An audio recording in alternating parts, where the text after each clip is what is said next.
Someone asked me where they can buy my produce from. Well, here in our farmstead, we have a market garden and we raise chickens and ducks for meat and eggs. And in the past, we've done farmers markets, I've sold to chefs and restaurants, and we have also sold directly to customers via a CSA or Farm Buyers Club.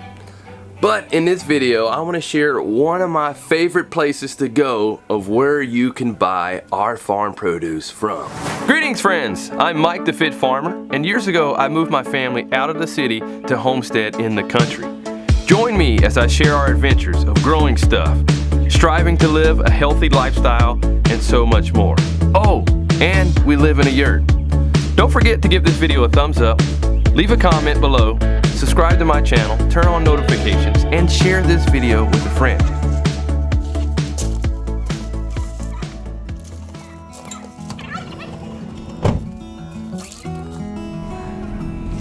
Located in Huntersville, North Carolina, which is really close to Davidson College, where NBA star Steph Curry once played, and also nearby Charlotte, there's a wonderful little store there.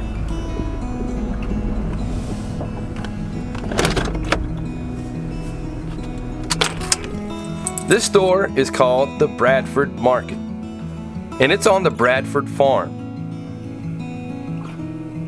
where they grow some greenhouse items, and they have a really large garden where they provide a lot of produce to the store. But right near the garden, they have this really neat red truck that I really love. But this store is a place that also sells local produce from many farmers in our area. And today, shortly before the store opens, I'm delivering some of our eggs for them to sell. Once I arrived, I was greeted by the store owner, Corinne. Thank you. Here on the other one. I love selling to this store because they make it simple. Each week I let Corinne know what produce I have available, and she tells me what they need, and I deliver it. I don't have to take items home that I didn't sell like at a farmer's market. And another one of my favorite things about selling here is that they pay farmers a fair price for what we produce. Here you are, sir. Alrighty, thank you. Thank you. How do most people find out about the store? Just driving by? A lot of people driving by are like, oh, I've lived here for 20 years and finally decided to stop. It's either that or people are new to the area and they look up like farmer's market or grocery store near me, and we thankfully pop up. Okay. So a lot of Google searches or word of mouth, people tell each other as well, which is nice. I also first found out about this store by driving by. Years ago, I used to work at a nearby fitness center, and I would constantly drive by it. And one day I drove by and stopped there and got something. And then over the years I would go there a little bit more, and then I eventually started selling produce there. So it shows that visibility is important. And driving by it is also how Corinne found out about this store. That's how I found it, yeah. I was driving home from Huntersville and happened to glance over and like, what's the barn with the lights, So, and I looked it up and I stopped in and did a little shopping, and then there we go. I quit, my job. Like, well, I still need to pay bills, so got a part-time job and flowed from there, I guess.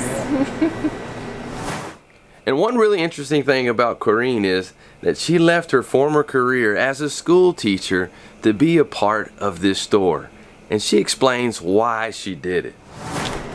Glad to be done with that. Yes, especially more and more things I hear about just how unsafe schools are anymore, and it very quickly becomes not about the kids, it's about micromanaging the teachers and everything else that goes on, and the kids are the ones who end up suffering for it. It's like I think it's a parent and system thing, two different problems, but still they have to mesh. For sure. They really don't mesh. No, it should though. I mean, it's supposed to be a community of people working together for the benefit of the children and the people who are going to be on the planet. Exactly right. And it's not that way, unfortunately. Even though I've been to the store countless times, Corinne was willing to give a tour of the store for you to see. So it doesn't look very big, but we've got a ton of different stuff. We carry essential oils that are made locally by a smaller family company, and also supplements that are locally made. We have all different kinds of artisan items. A lot of people come here for gift giving and things like that, especially around the holidays. We carry local coffees and teas, superfoods like raw nuts and berries and things like that. Dried fruits. Our juice section's a little low right now, but we've got spices, and then all of the produce just kind of goes back through everything. Another big draw for people is the pasture-raised local meat. It's all raised, bred, harvested humanely in North Carolina. So we carry chicken, pork, and beef. More kind of gift type items, locally made soaps and naturally grown loofah sponges, pastas, pasta sauces, oils, local corn products, grits and things like that.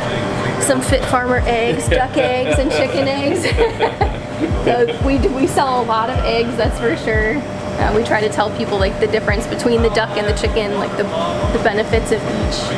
Definitely get more people to try the duck eggs, so they love the duck eggs. Local cheeses and condiments, cured meats, all kinds of local jams and jellies. A lot of people come here for the local raw honey and soups, and we carry ice cream. People love the King of Pops, local breads. It's delivered every week. I have a great local chocolate maker, Nostalgia Chocolates out of Huntersville. So it's nice to have you don't usually have like a local chocolate place, so that's kind of cool too. And greeting cards and all kinds of stuff. What would you say is like some of your top selling items? The meat and eggs and the produce. Yeah, pretty much. I mean, during early spring, when gardening season is starting, it's definitely the plants and soil and things. A lot of times will be like our top seller at the end of the day, but pretty consistently it's the meat, the eggs, the produce, the dairy. So someone considering opening up a store, starting a little farm store, if you were to name maybe like some of the top products to just start with, not everybody's going to maybe start with essential oils and some of these other things. What would you say are some of the top products? Yeah, that kind of stuff's just a bonus. So I would definitely do, if you can do local produce and responsibly pasture-raised meat and eggs and dairy, that's really was the big draw. The locally made bread, the natural sourdough bread is a big thing too. Local jams, jellies, peanut butters, like just kind of what you would think as grocery staples. And then you can add stuff as you go, like soaps and shampoo bars and whatever else to kind of get all of your essentials in one place. But yeah. And this reminds me of a quote from Wendell Berry. He says, "The little country store supports the life of the community, whereas the supermarkets support the economy at the expense of communities." And it's a wonderful thing how this store supports the community in bringing many farmers together to provide produce to various consumers. And Corrine is a vital part of bringing it and keeping it all together. I always have stuff that I have to either inventory and order or make sure I'm keeping up with training new employees, but also trying to balance the managerial stuff and checking balances. And so it's a lot more computer work than I want it to be, but it's just kind of necessary, like the social media posts and all these other things. But it's the part of that management. Have a to-do list. Yes. I got a planner. It's got lists upon lists, and I check it off, and you just got to plan it out. And when I asked her, what is it that gets you through the tough times, she quickly answered that it was facilitating the connection between the growers and the community, like Mr. Berry had talked about. I think that's what keeps me going through the different challenges of things. There's all the ups and downs with forms and things you got to submit and all this stuff, but that's what it's about.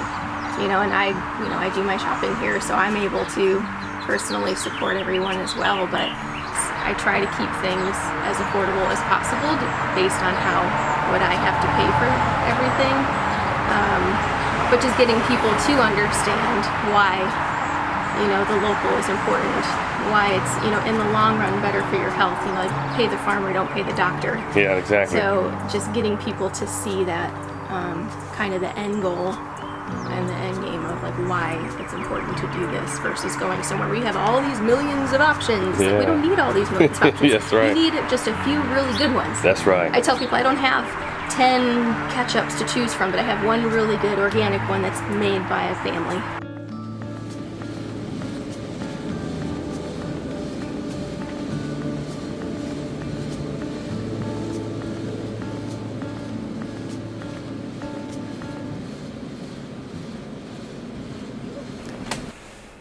She's a very hands-on and busy owner of this store, but even though the store is minutes away from opening, she kindly takes time to show other parts of this operation for you to see. We walked over a few yards from the store to a building that has been there for a really long time. Yep.